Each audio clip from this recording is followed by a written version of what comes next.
And all right, notice what it says in verse 22 of Matthew chapter 6. It says, "The light of the body is the eye. If therefore thine eye be single, thy whole body shall be full of light. But if thine eye be evil, thy whole body shall be full of darkness. If therefore the light that is in thee be darkness, how great is that darkness?" So notice those two verses there. On the surface, they can be a little confusing. You know, what's that talking about? The light of the body is the eye. It is kind of a confusing verse. But let me tell you what I personally think this verse means. Then we'll look at the verses before and after that I think kind of back this up a little bit. But our eye, okay, our eye is what causes light to serve its purpose for the rest of our body. All right. How many of you, because there was no light, you got bruises somewhere else in your body because, you stubbed your toe on something, you stepped on something, tripped over something, and in some place of your body got hurt. Now, what part of your body does the light help? It actually only helps your eye, doesn't it? Because if your eye doesn't work, light doesn't do you any good, does it? Okay, if a blind person's walking around in the dark, or the light, doesn't really matter, does it? That light does nothing for them if they're not able to see. And our light is what our eye is what brings light to the rest of our body.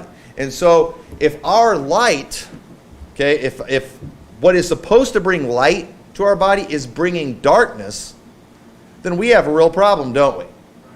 Okay? How great is that darkness? The very part of you that's supposed to be bringing light into your body so you can, have the benefits of being in the light, if it's doing the opposite because you have an evil eye, something is seriously wrong with that. And notice let's look at the verses before and after just to kind of show you, I think, the spiritual application that Jesus is trying to make here. Because he says in verse 20, or verse 19, "Lay not up for yourselves treasures upon earth, where moth and rust doth corrupt, where thieves break through and steal.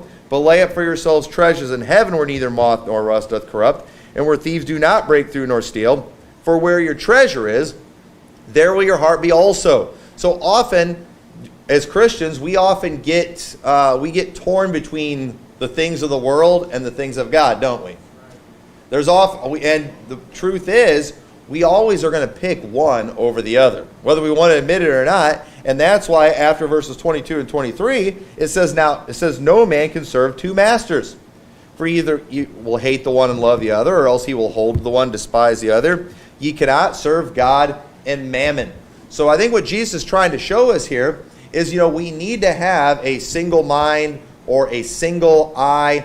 And when it comes to our eye, when it comes to our focus in life, it ought to be on the things of God versus the things of the world. And if our eye is single, then our whole body, it's going to be full of light. If we're focused on the right things, if we have the right attitude, if we have the right perspective, we're going to tend to be more positive people. But what if we take our eye? What if our eye, it's not working right because we have an evil eye, and everything we're seeing, we're making it negative? Everything we see, we're turning it into the bad thing. Now we've got a real problem, don't we? And think about it this way too. As Christians, the Bible teaches us that we are a light to the world. Okay? We're the light to the world. Now what if us as Christians, who are supposed to be being a light, what if we're doing the opposite and we're spreading darkness because we just have a bad attitude? Because we're just miserable people. The very people that are supposed to be bringing light to the world, meaning, we're supposed to be spreading the gospel, we're supposed to be revealing truth, we're supposed to be setting the example of good, we're supposed to be doing all these things. What if we're just doing the opposite? What if we're keeping our light under a bushel?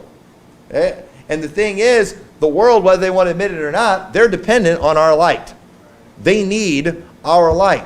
But we're hiding it under a bushel through being silent when it comes to spreading the message of the gospel, or we are living a life that is contrary to one that a Christian should be living. We're not acting like Christ. We're not doing things like Christ would. And if all of a sudden the very people who are supposed to be the ones giving light, we're giving off darkness instead, we've got a real problem, don't we? And the truth is, there are people today who call themselves Christians. They might even be Christians. I'm not here today to figure out whether these people are saved or not. But people who call themselves Christians, people who go to church, who they do the opposite of, just like your eye is supposed to bring light to help the rest of your body, we as Christians, we're supposed to be the ones bringing light to the rest of the world. For some reason, we've got this evil eye, we've got an evil heart, and we're doing the opposite. Spreading darkness. And if we who are supposed to be the light to the world are spreading darkness, how great is that darkness? And we've got to make sure we get these things under control, that we get our heart right. We're supposed to be people who are happy. We're supposed to be positive people, but Christians are often some of the most miserable people. And what I like to call people like this too, and the title of my message is Black Hole Christians. Okay, now I'm not real smart. I don't know a lot about science. I don't understand black holes, all right? But I know black holes are supposed to like suck in all the light, and I don't know how that works.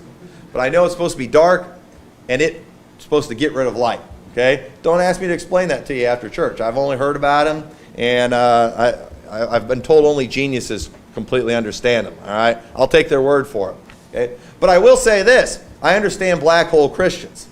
People who somehow know how to take that which is good and that which is positive and just suck it all out of the room. I mean, they could literally come to church, a place where we're supposed to be getting around the things of God, we're supposed to be happy, we're supposed to be edifying one another, and they come and they just suck all the fun out of the room. They suck all the joy out of the room. I mean, everything that's supposed to be good about church, somehow they just do. Their presence just consumes it all. And we've all known these people like that. You've all got them in your family, that one nut job you hope doesn't show up to the family reunion. Why? Because they ruin everybody's fun. You know, and every church has them. I hope so-and-so's sick today. All right, because, they're always, just quenching the spirit in the service. And we would never say that, but we've all thought it before. And the truth is, if we're not careful, somebody might think that about us. And we cannot be that way. We don't want to be a black hole Christian. So what is a black hole Christian? Well, it's someone who just can't let others enjoy good things in life. Okay, look what it says in John chapter 12. Now, I'm not going to give any examples of anybody that's ever been in church here. I'll give all examples of people you don't know, all right? Because I've known a lot of these people over the year who just can't let other people enjoy nice things in life. Okay? Did you know that it's not a sin to go to an expensive restaurant, to own a nice vehicle, to, just have something nice? Did you know that's not a sin? If somebody has a nicer house than you, it doesn't mean they've compromised, okay? Sometimes it just means they have a nicer house than you. And some people, they just can't stand that, and they're always just going, and something that's causing other people joy, they find a way, to take that away from them. And look what it says in John chapter 12. I think we see an example of this. It says, Then Jesus, 6 days before the Passover, came to Bethany, where Lazarus, which had been dead, whom he raised from the dead. There they made him a supper, and Martha served Lazarus. Martha served, but Lazarus was one of them that sat at the table with them. And Mary took a pound of ointment of spikenard, very costly, and anointed the feet of Jesus, and wiped his feet with her hair, and the house was filled with the odor of the ointment. Okay, now let's stop and talk about this here for a second. Notice, we're going to see, it was a very expensive ointment that was used on Jesus to anoint his feet. Now, I don't know, I've never used any expensive ointment on my feet, but, I've used, lotion and things like that before, or athlete's foot spray when I'm having problems there, and it feels really good, all right? I don't know, tea tree oil, all right? Another magical cure for athlete's foot, all right? Feels pretty good. I don't know what the stuff was that she was using, but it was obviously something very expensive, all right? I think the athlete's foot spray I've used probably most of it. I used to get the expensive stuff work better, and I think it cost less than $10, okay? So it wasn't even as good as what was being used on Jesus' feet right here. But let's think about this for a minute. Notice how it mentioned that Lazarus is there, and Mary, his sister, is there, and this is after Lazarus has been raised from dead. Now, considering that Jesus raised her brother that she lived with from the dead, do you think it was probably okay for her just to go out on a limb and use something really expensive on Jesus? I mean, just the fact that he was Jesus, that he's worthy of everything, is good enough reason to do it. But I mean, here's a man who raised her brother from the dead, and she wants to use some expensive ointment on him. You know what? Let her do it. Let her do it. But here you have a black hole Christian that comes along. Judas, by the way. Surprise, surprise. And it says, Then saith one of his disciples, Judas Iscariot, Simon's son, which should betray him. Let me tell you something about the black hole Christians. They're always going to be the ones to betray us in the church. They're always going to be the ones to turn around and leave and backbite and talk about how horrible everybody was in the church. And so these people are always Judases. It says, why was not this ointment sold for 300 pence and given to the poor? This he said, not that he cared for the poor, but because he was a thief and had the bag and bare what was put therein. Notice him doing his virtue signaling here. All right? Here he is. Man, if I had something like that, I would sell it and I would give the money to the poor. And the truth is, this woman, she's just doing what she can for Jesus. She wanted to do something good for him, but here he goes thinking, I would have done something better with that. And it's like that too. And I've been to church with these people. You'll go and you'll have some kind of fun church activity. Hey, let's go have a picnic. Let's go fishing. Let's go shooting guns. Let's go doing something that's just fun.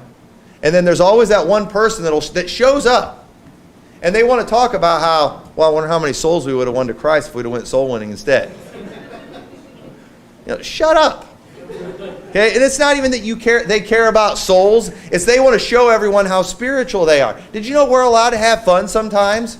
If we want to come together as a church and just go to a restaurant and stuff our faces. Hey, we're going to have an activity day. We're all going to go to Pizza Ranch and see who can eat the most, all right? We might be doing gluttony or something there, but sometimes it's just about the fun. Sometimes it's just about the fellowship. It's just about getting together and having a good time and edifying one another. When we live in a wicked world that's full of misery, where it's hard to find good friends, if we as a church want to do some things like that, we ought to be able to do that without Mr. or Sister Spiritual coming along and saying we should be out soul winning. We did that. We at my dad's church one time, they had a gym night. They rented out a gymnasium. We're going to play basketball and volleyball. We had one guy came there asking him, why aren't we having a devotional? It's like, we have preaching every Sunday and every Wednesday. Why can't we just have some fun tonight? It's a Saturday night. And you know what that guy did? He went and sat in the bleachers and he read his Bible the whole time. I mean, I'm sorry. That's not a sign that you're spiritual. You know what you are? You're a black hole, sucking the fun out of the room. I mean, it's all you do is sitting there reading the Bible. It's amazing how some people can take something like Bible reading and use it to make everybody miserable. Okay? It's bad people that do stuff like that, and he was a bad guy. He ended up getting saved not long after that. I'm not kidding. He got saved after that, and then made it his mission to convince everybody else in the church that they weren't saved either. I mean, this guy was all messed up. He was so miserable, and he made everyone else miserable too. Black hole Christian. People are allowed to do things that are fun. It's not wrong. People, if they have the money, if they can afford it, if they want to go, and some woman wants to go out and spend a bunch of money to get a pedicure or something like that, that's fine. Don't talk about how many starving kids in Africa they could have fed, with what she did, just spending on her feet. Okay? If people are allowed to do these things, and the ones who come along doing their stupid virtue signaling, talking about how I would have done it this way, talking about how spiritual they are, they're always bad people. And they suck the fun out of the room. We're not supposed to be like that as Christians. We are allowed to enjoy some things. There's a lot of things that God put in this earth that are very pleasurable.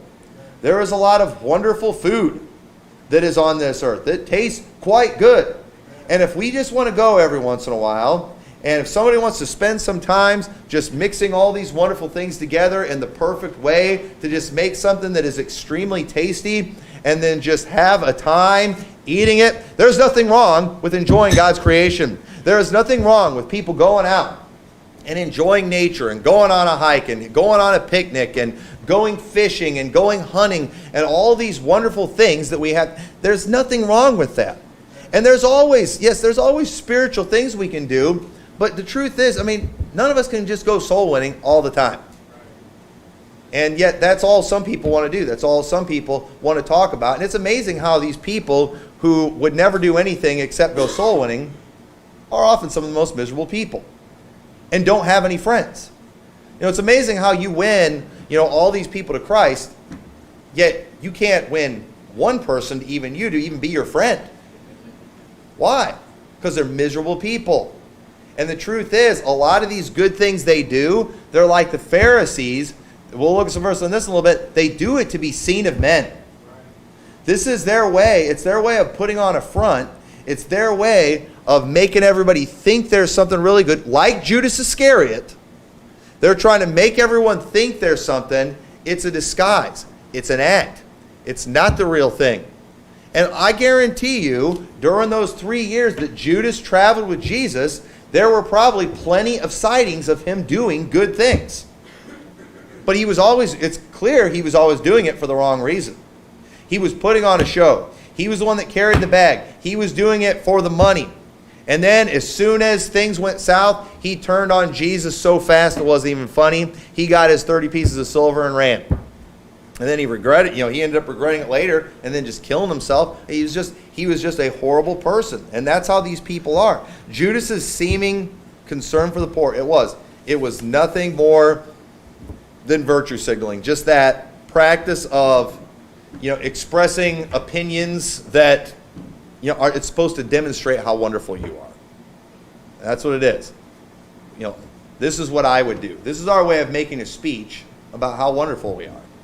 I think, instead of spending money on new doors for the bathroom, we just hang up a curtain.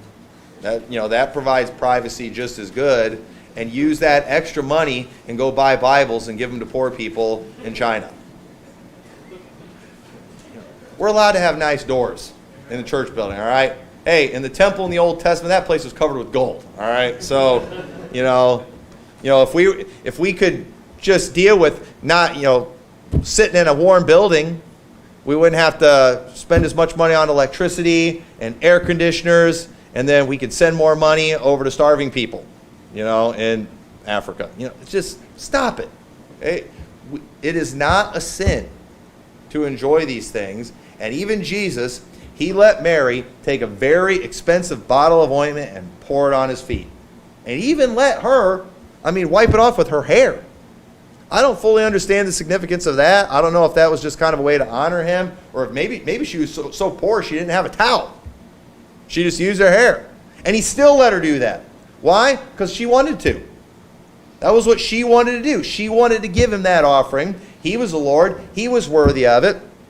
And yeah, he was Jesus. He was somebody who was poor. He didn't have a lot of things. But yet, when somebody wanted to offer him something that was very nice, something that was extravagant, he accepted it. And rebuked Judas for, him and his stupid virtue signaling. Jesus saw right through Judas from day one. He always knew he had a devil. Look what it says in 2 Samuel 19. Another thing that these black hole Christians do, there's someone who always has to be a victim and use their victimhood to steal the joy of others. Look what it says in 2 Samuel chapter 19. Now, any of us are capable of doing some of this stuff if we just get self-centered, okay? Because, David, this is David here that's doing this. Now, David was a good man, but David, he had some bad times. He had some very backslidden times in his life. He messed up big time. I think David was wrong in this story, and it says, and it was told Joab, behold, the king weepeth and mourneth for Absalom. This is after Absalom, who is, leading a rebellion against David. People are dying because of what Absalom's doing, and David, he goes and he tells his soldiers, I want you to stop Absalom, but don't kill him, don't hurt him. That's not really a fair thing to say. Hey, this guy that's trying to kill you, you're not allowed to kill him back. You're not allowed to hurt him. Well, that's going to make it very difficult when doing battle with this guy. And y'all know the story, how he ended up getting killed, but David's weeping for him. And look what it says, and the victory that day was turned into mourning. And all the people, for the people heard say that day how the king was grieved for his son, and the people gat them by stealth that day into the city, and people being ashamed steal away when they flee into battle. These people who were celebrating, who were having a good time, all of a sudden they're finding out, oh wait, we're supposed to be sad because the king's son died, and now they're all embarrassed. Now they're all trying to act like they weren't at the party, having a good time. Now they all have to go into mourning and pretend they've been sad the whole time, when the truth is they should have been rejoicing. But David, all he can do is think about himself. He's upset that he's lost another son, and I could see him being sad about this. But understand, he was only thinking about himself. And look what it says in verse 4, but the king covered his face, and the king cried with a loud voice, O my son Absalom, O Absalom, my son, my son. And Joab came into the house of the king, and said, Thou hast shamed this day the faces of all thy servants, which this day have saved thy life, and the lives of thy sons, and of thy daughters, and the lives of thy wives, and the lives of thy concubines, and that thou lovest thine enemies, and hatest thy friends.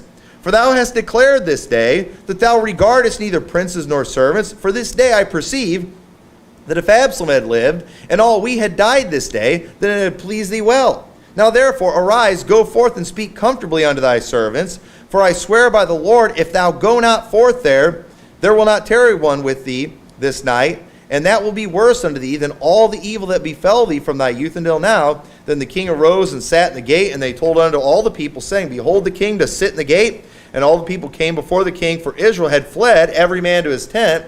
And all the people were at strife throughout all the tribes of Israel, saying, The king saved us out of the hand of our enemies, and he delivered us out of the hand of the Philistines, and now he has fled out of the land for Absalom. So the thing is, there's mixed messages going on. People are confused about what's going on. They didn't know, did they win? Did we lose? Is David here with us, or is David still hiding? I mean, what's going on? And the truth is, David, he's not thinking about what's going on with everybody else. He's just thinking, I lost my son.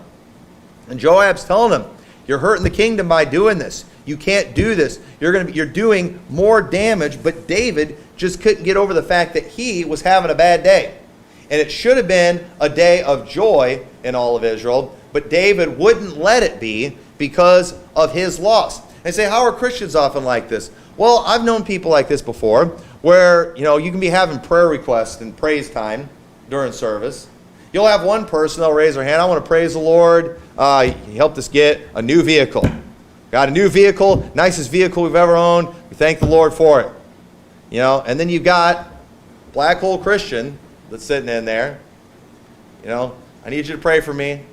My car broke down. I can't afford a nice vehicle. I'm just praying the Lord will provide. I'm praying that maybe I can buy someone's used vehicle that they just, that they're probably just going to trade in, that, is still so much better than what I have right now. And it's like the person who was excited about, what the Lord provided for him now has to feel bad. Oh, maybe I should, give my other vehicle to this, poorer person. And it's like they got to steal everybody's joy. I want to thank the Lord. We're going to have a baby. And right after that, pray that I can have a baby someday. They start singing the barren mother song. My sisters remind me about that song the other day. Have you ever heard the song, I Am a Barren Mother, I think it's called, or something like that? Most depressing song I've ever heard in my life.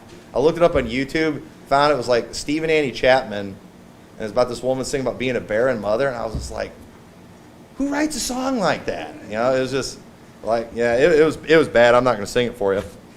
But it's like, let people have their fun. Let people have their blessings.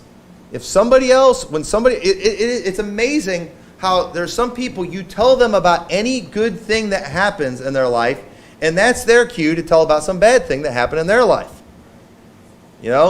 And that's selfish. Rejoice with that person. If that guy comes along, hey, I finally found a woman. That's not your time to go up to him and say, I wish I could find. No, be happy for him. All right, be happy for them.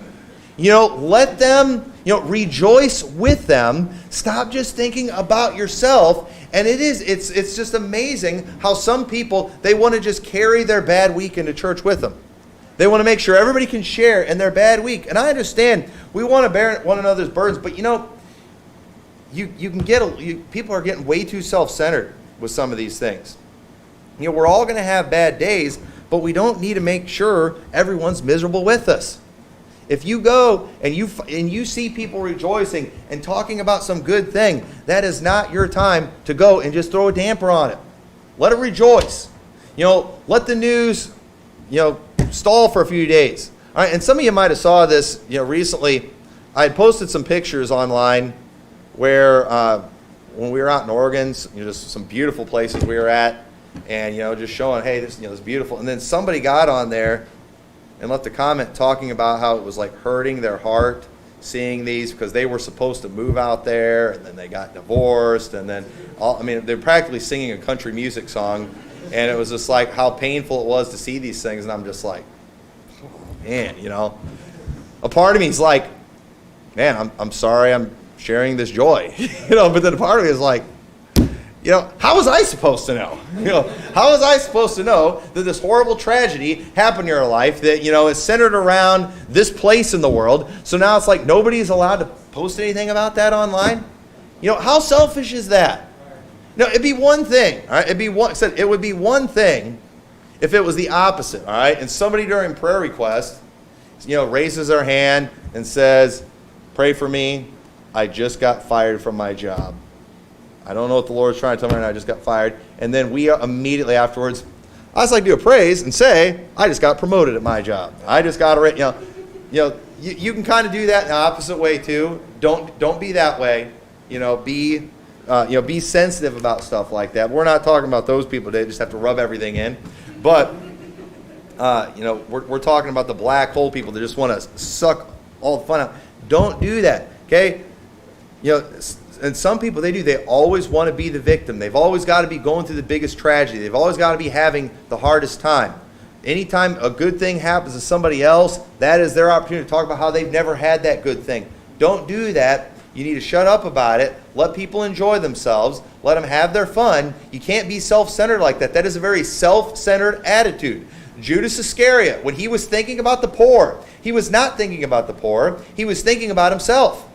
That was his problem. He was a greedy man thinking about himself. And whenever you are trying to put a damper on somebody else's fun because some good thing's happening in their life, it's not because you're thinking of poor people in Africa. It's not because you're thinking of starving kids in China. It's because you are jealous of the fact that something good is happening to them and it's not happening to you. That is a bad attitude, and that shows a very evil heart. We as Christians, we should bring more joy into a room. When we come to a church service, it ought to be a better service because we're there. Anywhere we go, it ought to be better. It ought to be a better day at work because you are there, because you are present. Wherever we're at, it ought to improve things, and wherever we're not at, it ought to be a disappointment. And unfortunately, that's not the case. What's supposed to be bringing light, what's supposed to be bringing joy and goodness and all the things that Christians are supposed to bring, it's often the opposite from people who claim to be Christians, and they often are right in churches. Sitting in churches every week, making everyone else miserable. Turn over to Romans chapter 14, verse 10. Another example of a black hole Christian, it's someone who always has to make sure that everyone is aware of their disapproval of everything. And some people disapprove of everything. It's like, and this is another way that we just kind of virtue signal, another way we try to express our spirituality is just by letting everyone know how much more strict we are than they are. Letting everyone know how, we disapprove of everything that everyone else approves of. It says in Romans 14, verse 10, but why dost thou judge thy brother? Or why dost thou set it not thy brother? For we shall all stand before the judgment seat of Christ. For it is written, as I live, saith the Lord, every knee shall bow to me, and every tongue shall confess to God. So then every one of us shall give account of himself to God. Let us not therefore judge one another any more, but judge this rather, that no man put a stumbling block or an occasion to fall in his brother's way. This passage here is talking about how all of us as an individual are going to stand before the judgment seat of Christ. Okay? Every one of you in here. Just think about this. Anytime you see somebody in the church doing something that you do not approve of, understand they will stand before God as a result of that. But you know who they're not going to stand before? You. And you know what? Because of that, you don't need to worry about being the judge in that situation. You don't need to worry about being the one to let everyone know where they're wrong in every little area. Nobody asked you. Nobody wants your opinion. But yet you've got people out there, they've always got to let everybody know what they disapprove of. Nobody has elected anyone in here to be the clothing police in the church. But yet, there's always that person that wants to let everybody know what they're wearing. That skirt's a little too short, it's a little too tight, it's whatever. And they've got to make sure everybody knows that they disapprove. There's always that person in the church that's got to, wants to disapprove of maybe the song that was sang or the sermon that was preached or whatever's being done. They've always got to be the one to let everybody know what was done wrong. Oh, whoever cleaned the church, they missed this spot. They probably should be doing this. I mean, you know what everybody ought to be doing. And you're always ready to just tell everybody what they ought to be doing. And it's all things, though, that are in reality absolutely none of your business. But yet you come into church and you bring this attitude with you, just always critiquing everybody. It's like you're making a list. All right, who all was friendly today? Who all went soul winning today? Who all was singing? Who all was looking around during the prayer? It's like we've got like a whole list of things we're just ready to just pounce on everybody for. And there, I swear, and I don't think anybody in a church anywhere has an actual book anywhere where they've kept track of everybody's faults. Okay, I don't think anybody's dumb enough to keep a book like that. But let me tell you, some people have a brain that's got a book in there, and they remember every transgression of everyone in the church. And boy, they're keeping track of everybody. I mean, they know every little thing that person's ever done wrong in the church. And the first time you say anything crossways to them, they are ready to open that book and to read you your list of violations that you have committed. It's like, man, I had no idea I was that evil, all right? And some of the husbands are thinking, man, my wife has one of those books on me in her head, all right? Man, she's got dates of everything I've ever done wrong. I mean, she's got a transcript of the conversation. He said, and these people a lot of times are women in the church. Okay, guys, we're bad at details. Okay, we don't remember those. We don't remember those things very well. That's why we tend to lose those arguments. Because they can say March 4th. 3:07 p.m. on a Tuesday. Here's what was said. I said this. You said this, this, and this. You're like, I didn't say that. It's like, how do you win that argument? Okay. I mean, they've got all that evidence, and you've got nothing. When was the last time you bought me flowers? I don't know. And then what do? They pull out a receipt. Here it is. Here's the bank statement. And I was like, you can't win those arguments, okay? Let me tell you something. Those people are in churches today, and they're ready. They're waiting. They know everything wrong you've ever done, and if you ever dare, do anything to cross them in any way, they're going to bring out a whole list of things you all done. And the truth is, why do they even think about it? Why do they even care about it? Why are they even keeping track of these things? We're all going to stand before the judgment seat of Christ. So why do we need to even be a judge in that situation? We have not been called to judge that situation. There's some things we have been called to judge as Christians, okay? Obviously, we don't believe judge not means we never can judge anything. There are some things we're supposed to judge, but there are some things it's not our place to judge, yet that's what many people specialize in. And they use it to just bring everyone down, to make everyone miserable, and that is wrong. Those who always need to express their disapproval, it's like they think the whole world is as focused on their opinions as they are. And, as a pastor, sometimes, people expect me, to have opinions on certain things, but there's been a lot of situations, too, where stuff's going on, controversies going on, maybe with, churches we fellowship with and stuff, and it's like everybody wants to know my opinion. I was like, you know what? I'm not going to put my opinion out there. This is something, I use this phrase a lot with people. When they want me to judge things that are outside of our church, I say all the time, I am opting out of judging in this situation. I refuse to make a judgment. Why? It's not my place. Nobody in that church has asked me to be a judge. I have not received any official appointment to be a judge. And you, some random idiot that just wants to know my opinion, so you want it out there just to extend the drama, I opt out. You're not going to get my opinion. I'm going to let you sit around and worry about what it is. And we're allowed to do that.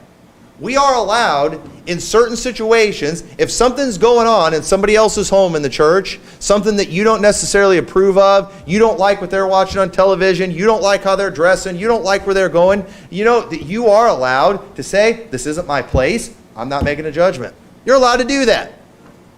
And not only that, even if you do make a judgment, did you know it's not your responsibility, to put it out there for the whole world to see, make it a public record? It's not your place to do that. You're allowed to keep it to yourself. You're allowed to just have your opinion and shut up about it. You're allowed to do that, and you're not a bad Christian because you did that. In fact, you'd be a better Christian if you did that. You don't always need to let people know that you disapprove. Some people, they can't. They've got to make sure everyone knows. So they're going to be very public about it.